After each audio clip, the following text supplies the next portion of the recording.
Olá, bem-vindo ao canal Livro Aberto. Estamos iniciando o primeiro trimestre de 2024 na Escola Bíblica Dominical, mais uma vez comentando as lições da revista da editora Betel. O primeiro trimestre de 2024 traz um tema relevante a ser abordado nas igrejas: família, um projeto de Deus. E o propósito é moldar famílias bem estruturadas e saudáveis com base na Palavra de Deus, naquilo que a Palavra de Deus determina para as famílias. O comentarista da nossa lição desse trimestre é o pastor Valdir Alves de Oliveira, aqui de Brasília, e que faz uma abordagem sobre a instituição da família como algo que determina o êxito ou o fracasso de uma pessoa, tanto individual quanto socialmente. Particularmente, eu concordo com a abordagem feita pelo pastor Valdir, pois a família é relevante na formação de uma pessoa numa sociedade marcada pelo egoísmo, pelo individualismo, pelo secularismo, pelo ceticismo e a negação de Deus.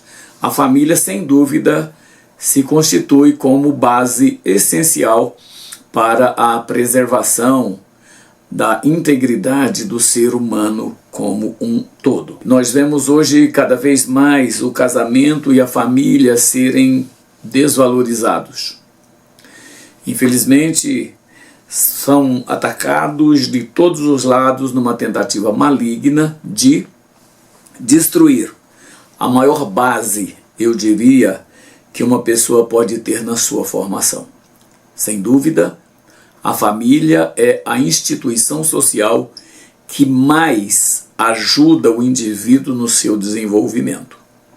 Podem os críticos discordar, criticar o modelo de família, eles podem dizer o que quiserem. Não há um substituto, nem a médio e nem a longo prazo, para a família na formação de um indivíduo. Eu diria que uma pessoa que se vê sem o amparo familiar, sem a presença dos pais, sem a presença de uma estrutura onde se apoiar, pode sofrer uma grave deformação no seu caráter e na sua personalidade. Sem dúvida nenhuma, são partes essenciais do ser humano que serão afetados diretamente, caso ele não tenha o amparo de uma família. Pessoalmente, eu não entendo como Durkheim. Durkheim foi um sociólogo francês que trabalhou muito e defendeu muito essa questão do indivíduo na sociedade, como ele vive, quais as consequências da sua relação com a sociedade, e ele afirmava que o indivíduo é fruto do meio em que vive. Particularmente, eu não concordo com Durkheim. Muito embora eu entenda que o meio com certeza vai influenciar o indivíduo, mas não é determinante, porque essa é uma via de mão dupla. Tanto o indivíduo pode influenciar a sociedade, como a sociedade pode influenciar o indivíduo. Nós temos inúmeros casos de pessoas que vieram de ambientes que são degradados, que vieram de situações completamente adversas e que se tornaram pessoas extremamente importantes, eu diria, para a sociedade. Portanto, não é o meio exatamente que a pessoa vive que vai determinar o que ela é, embora, com certeza, o meio possa influenciar diretamente naquilo que a pessoa será no futuro. Portanto, família é algo que prevê ou provê, aliás, todas as necessidades para a formação de um indivíduo. Além do mais, a família, além de prover tudo o que o indivíduo precisa para a sua formação, ela se constitui numa barreira. Eu diria, numa barreira que limita os excessos, que impõe regras, que impõe normas para que o indivíduo aprenda a conviver em sociedade de forma mais adequada. E, claro, esses limites e essas regras vão inibir os excessos que normalmente são praticados por pessoas que vivem sem essas condições na sua vida. Embora não possamos afirmar, porque não existem dados estatísticos que comprovem essa a afirmação, uma pessoa criada sem a presença da família pode se envolver com algo errado e se perverter com mais facilidade. Claro, estou repetindo, não há dados que comprovem isso, dados estatísticos que comprovem isso. Agora, certamente essa não é uma possibilidade difícil de comprovar. Para isso, basta buscar informações em fontes confiáveis, como profissionais, assistentes sociais, psicólogos, profissionais da saúde mental e outros especialistas que podem oferecer insights baseados, com certeza, em evidências. Portanto, eu não estou afirmando que todo indivíduo criado sem uma família que o ampare vai se constituir numa pessoa com caráter falho, com comportamento equivocado. Eu estou dizendo que há uma possibilidade de isso acontecer com mais frequência. O comentário da nossa lição dessa semana dividiu o tema em 3 tópicos, destacando o projeto família, a família precisa estar na presença de Deus e promessas de Deus para a família. Eu vou considerar os mesmos tópicos que foram apresentados pelo pastor Valdir no comentário, mas eu vou fazer uma abordagem um pouco mais generalista. Eu não vou ser tão específico, tão detalhista como o pastor Valdir foi, que aliás, com muita propriedade, ele fez uma abordagem bastante detalhada da formação e do desenvolvimento de uma família, da influência dela na vida do indivíduo, na sociedade como um todo. Portanto, eu vou fazer uma abordagem bem mais generalista, bem mais superficial do que a que foi feita por ele. Mas eu não quero fugir, no entanto, do objetivo geral da nossa lição desta semana. E o meu objetivo particular nesta semana, nesta lição, é demonstrar o valor do casamento e da família na formação socioemocional de uma pessoa. E eu quero iniciar o tópico número 1 da nossa lição, o projeto família. Eu diria que nós não podemos perder de vista que o projeto de estabelecimento da família não é, como disse o pastor Valdir, uma criação humana. Embora o homem possa influenciar, embora o homem possa trazer complementos para essa instituição, o autor dela é Deus, não é o homem. Ao longo da história, a gente sabe que o homem interferiu. Por exemplo, até recentemente não existia casamento civil. Existia união estável, mas com o passar do tempo, com a dinâmica da sociedade, o homem foi agregando novas etapas à formação da família, e hoje a formação da família é bem diferente do ponto de vista legal do que era há 100, 200 anos atrás, com certeza. Mas é desta forma que eu entendo a intervenção humana na formação da família. Muito embora eu tenha absoluta convicção de que tudo vem sob a direção e a orientação de Deus. Porque quando Deus fez o homem, Ele não criou o homem para que ele vivesse solitário, para que ele fosse algo perdido no meio do restante da criação de Deus. Muito pelo contrário, Deus o fez para conviver com pessoas, para viver com outras pessoas. Tanto que ao observar o comportamento do homem, Deus declarou que não era bom que o homem estivesse só. E aí a gente sabe da história da criação da mulher. Deus cria a mulher como sendo aquela que viria complementar, auxiliar, ser a adjutora, fosse a companheira, enfim, Deus fez a mulher para que ela desse ao homem sentido à sua vida.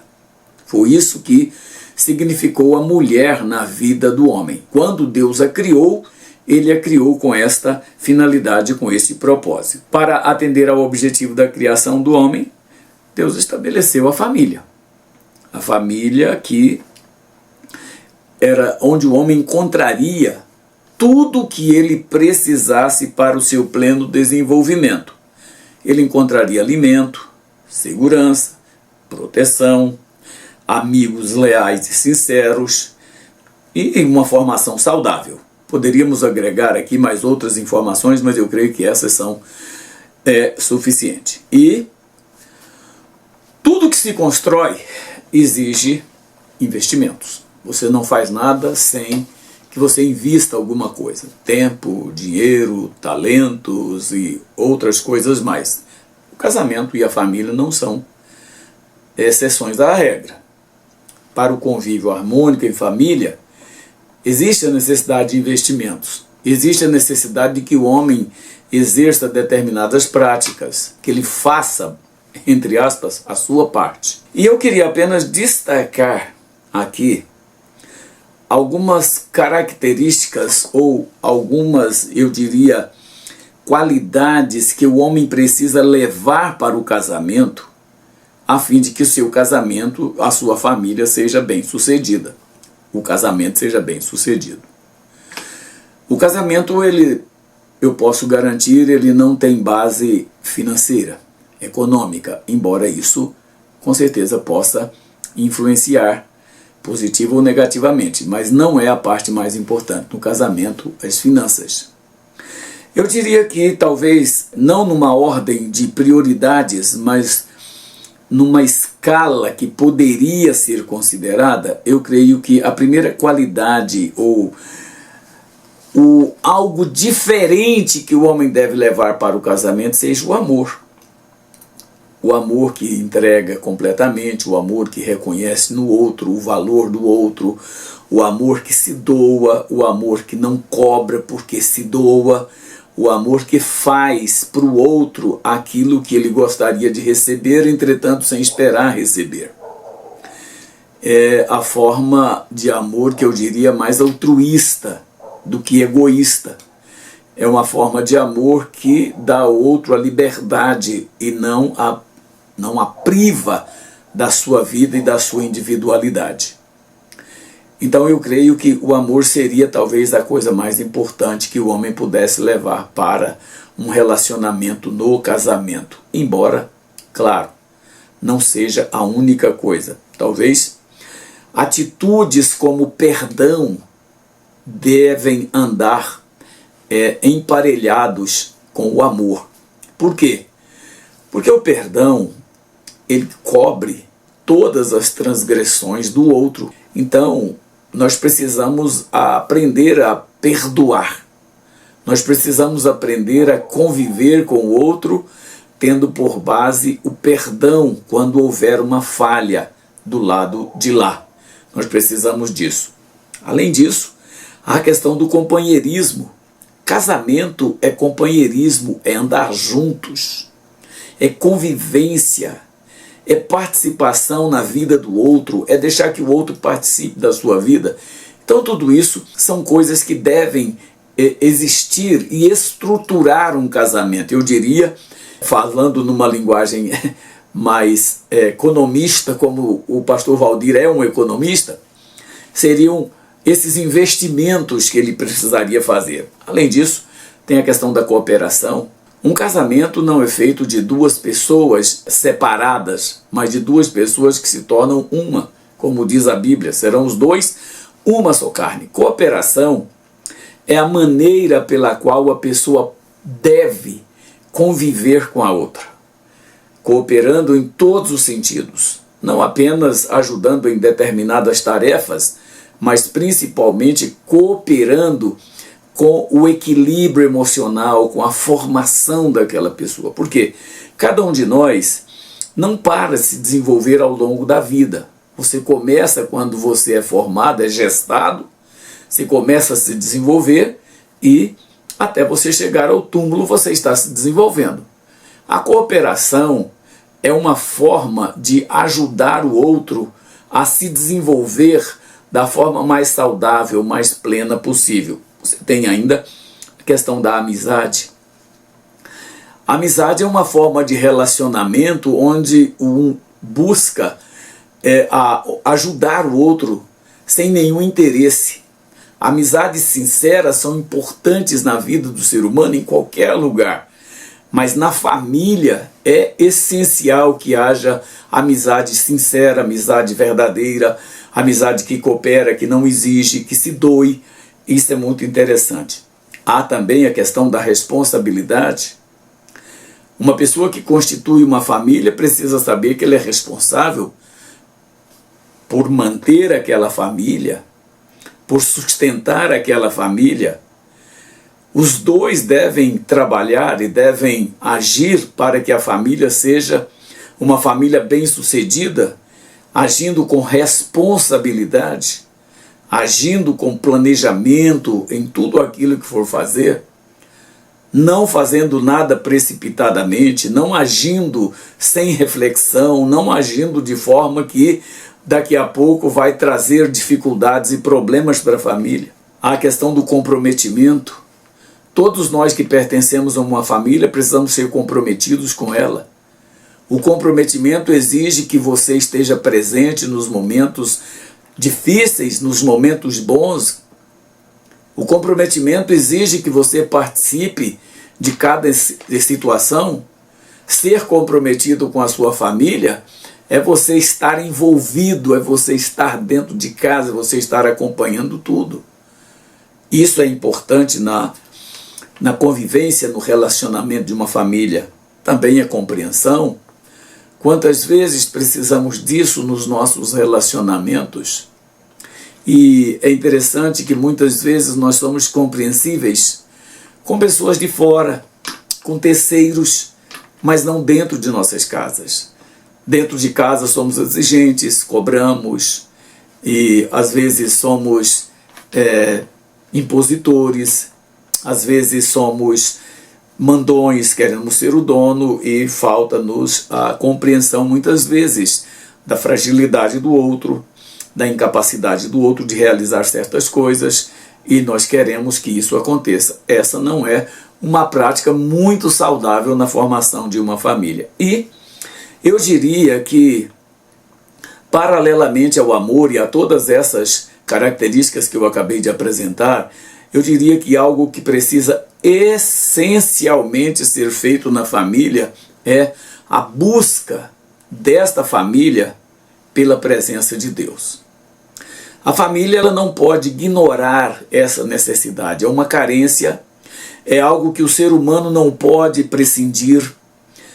A presença de Deus dentro do lar é o que vai dar sustentação, dar estabilidade, trazer aquilo que a família precisa para a convivência, aquilo que é necessário para uma formação saudável.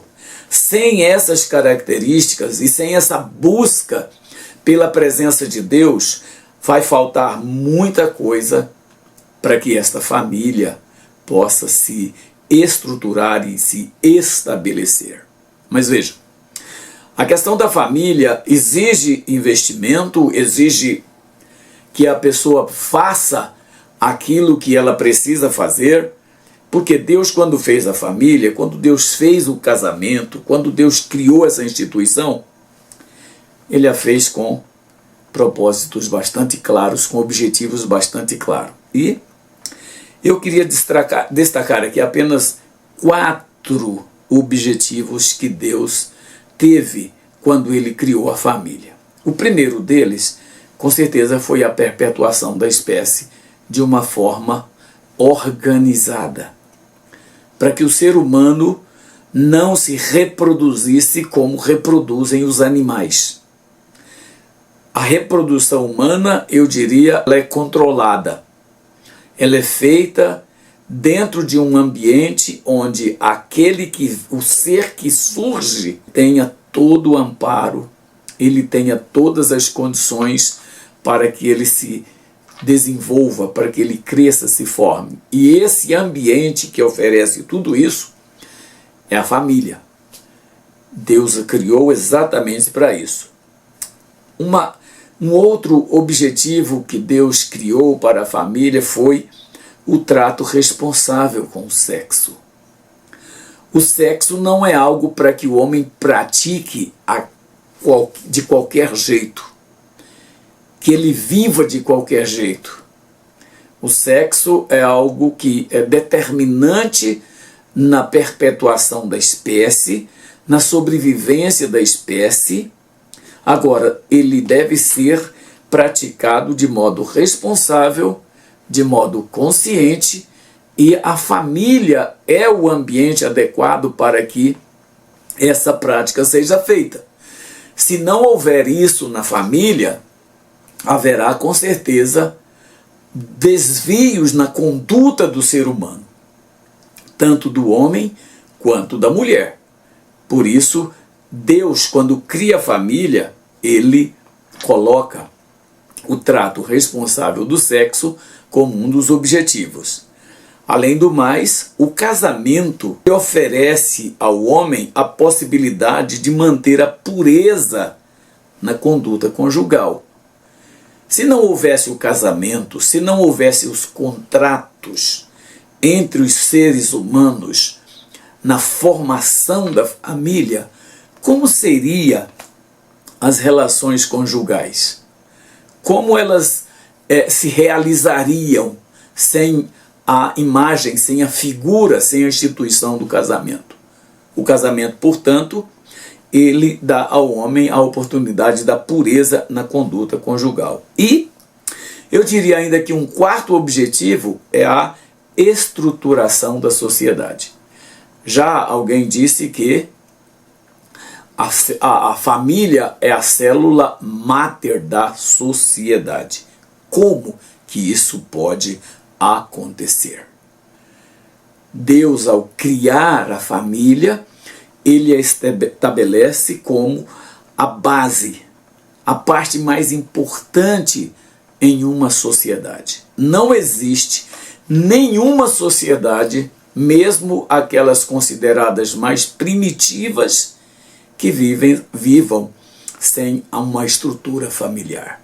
A família, ao longo da história, desde o primeiro casal no Éden até hoje, no século XXI, ela sofreu alterações ao longo da história, passando por fases e mais fases, mas a sociedade não pôde nunca prescindir da família.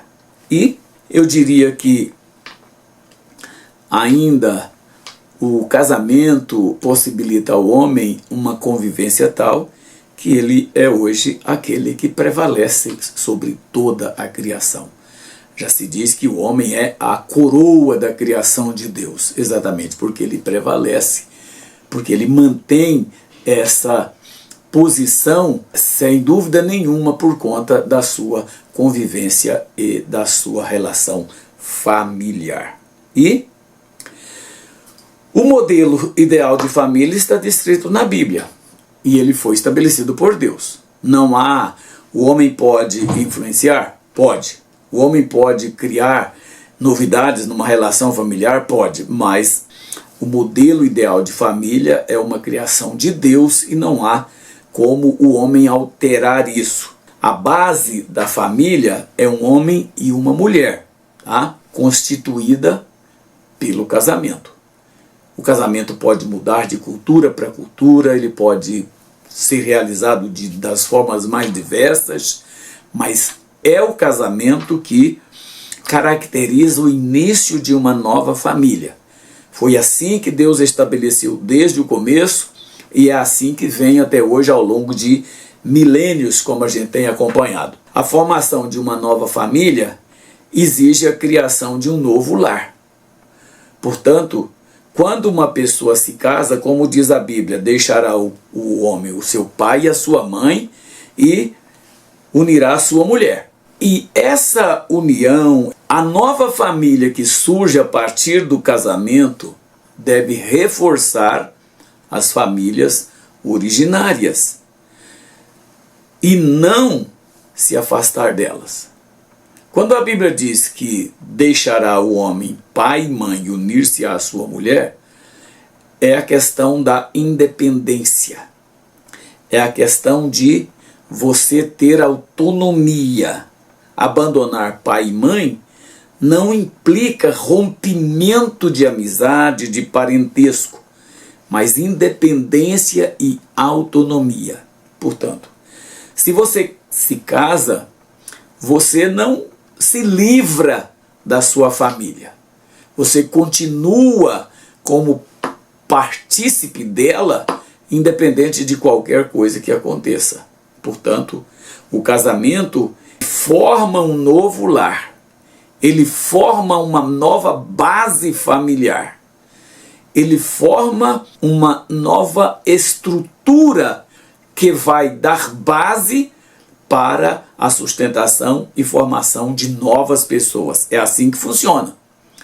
Ao longo da história, famílias foram construindo, famílias foram surgindo e famílias foram se estabelecendo e dando capacidade e condições para formação, para estruturação da vida das pessoas individualmente e em sociedade.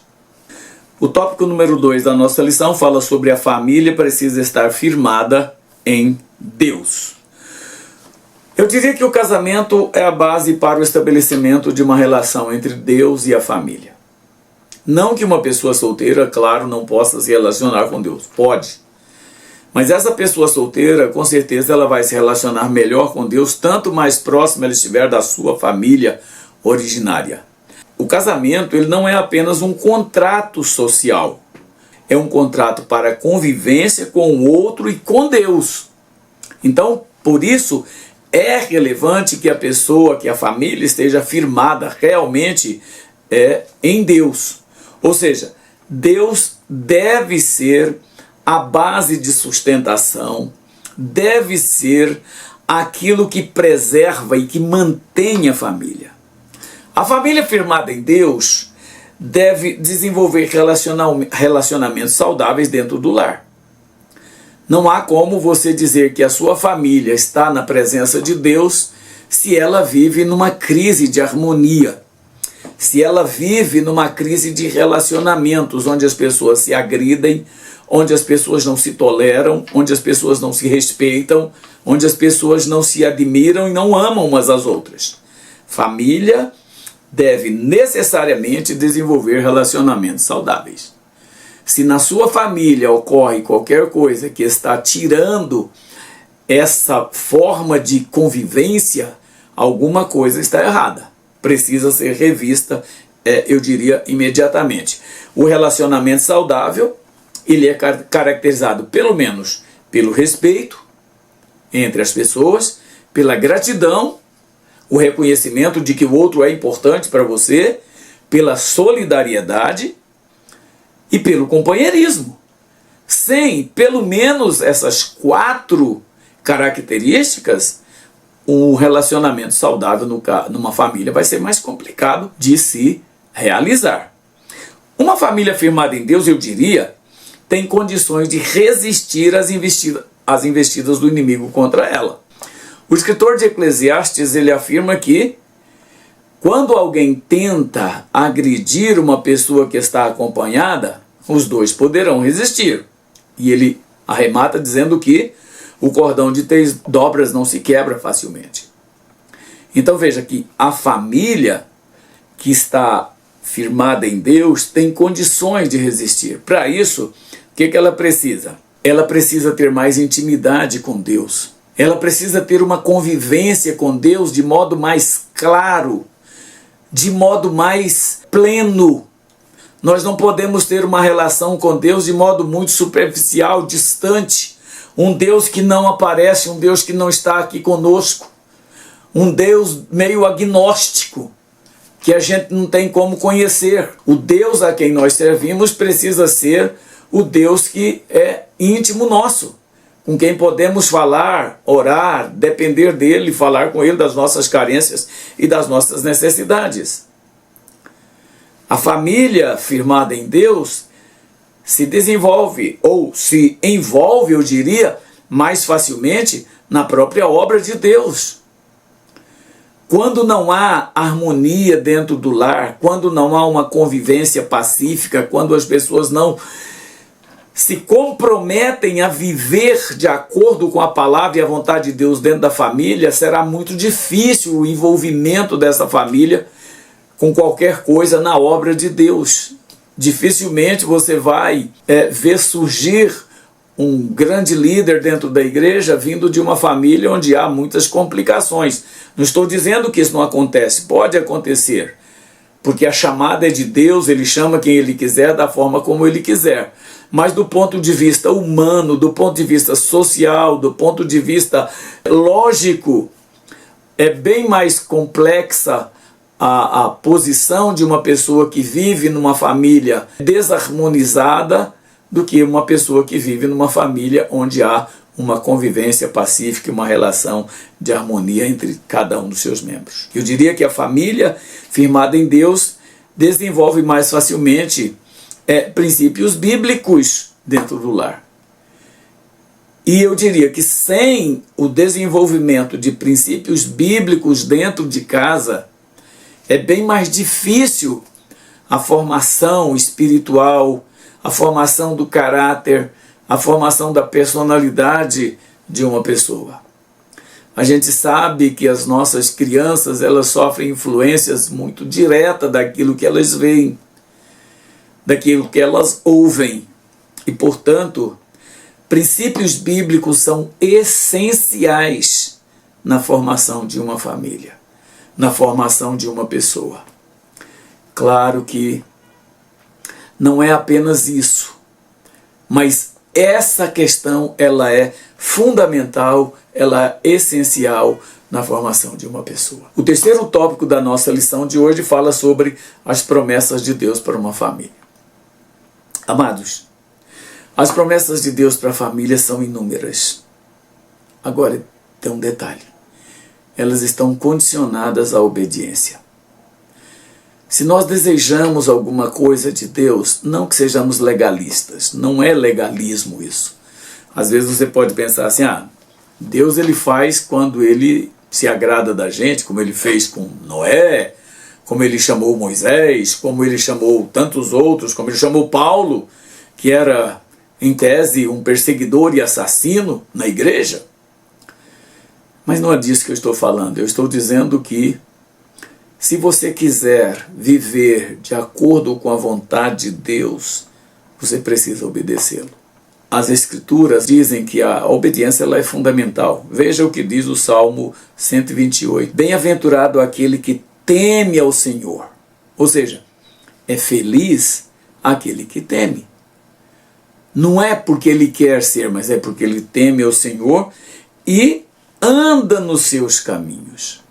Caminhos aqui não é meramente uma estrada, mas é uma maneira de se conduzir de acordo com a vontade de Deus.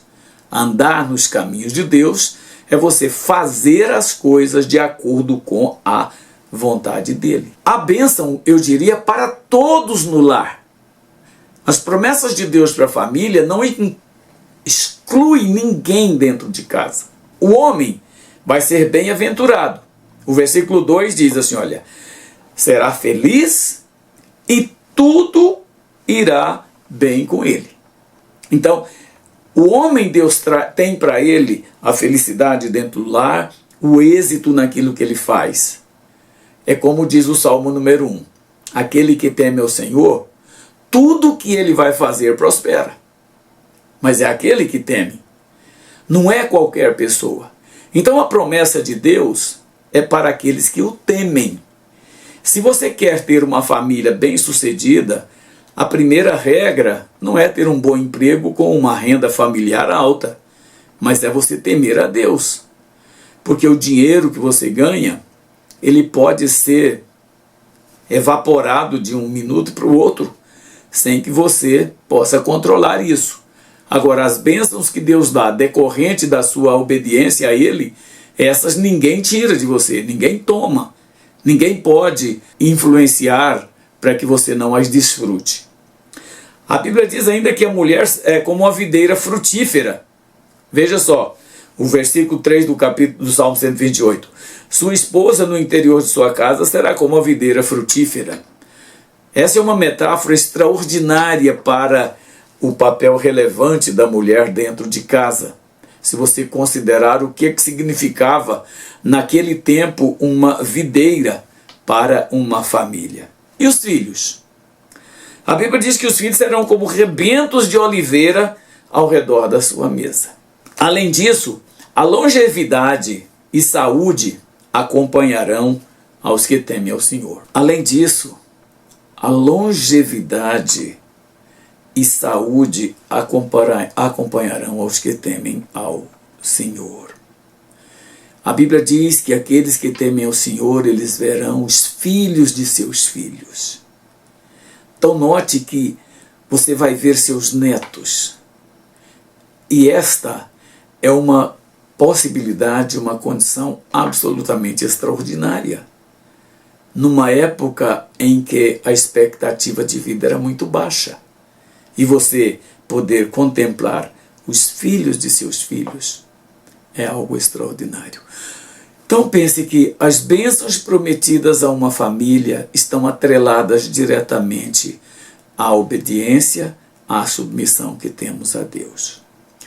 Nossas famílias, eu diria, podem ser tanto mais bem-sucedidas quanto mais observarmos os princípios e os valores bíblicos na sua formação. A sua família é importante para Deus.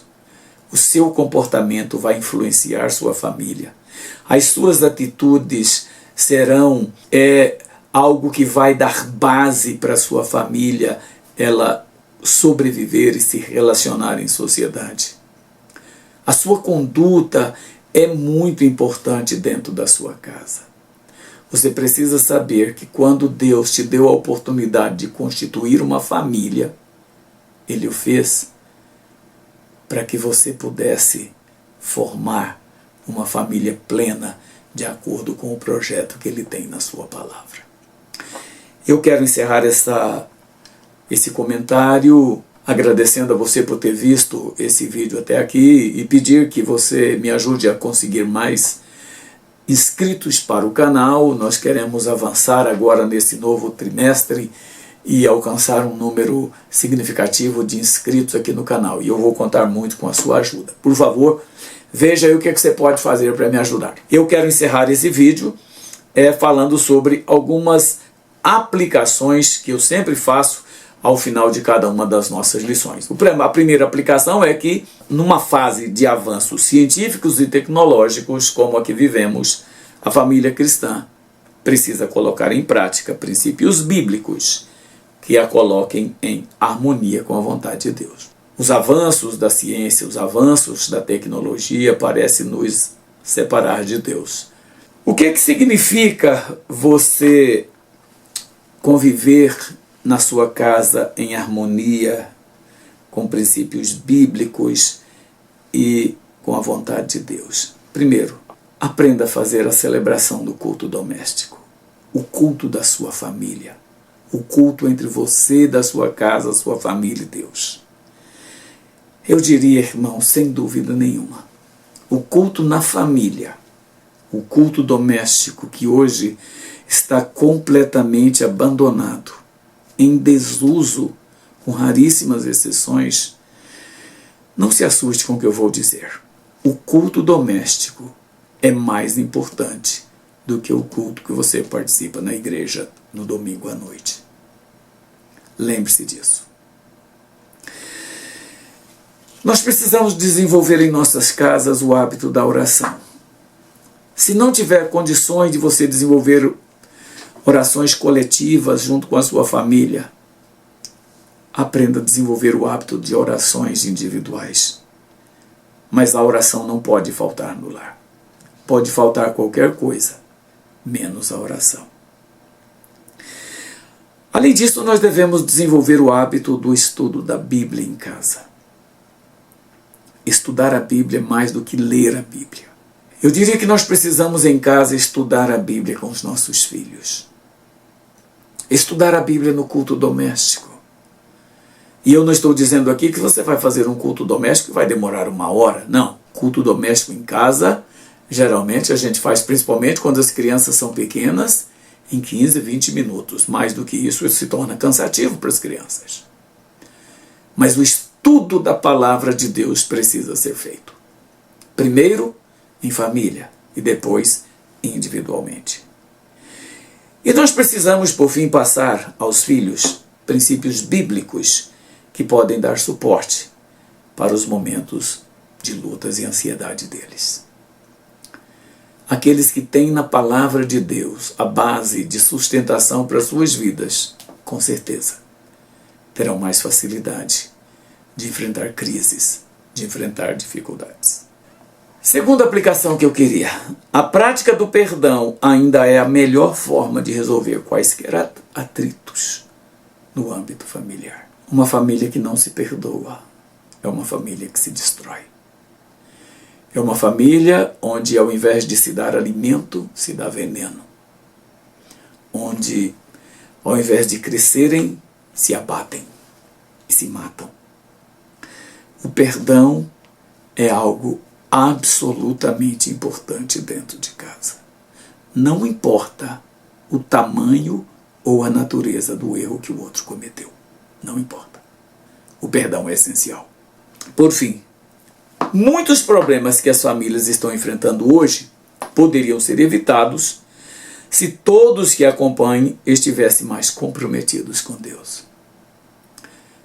Lembre-se que se na sua casa tem pessoas que não estão comprometidas com a palavra de Deus, com a vida espiritual, com a vida cristã, você deve fazer de tudo para que essas pessoas possam retomar a caminhada para que a família ande juntos. Que Deus abençoe.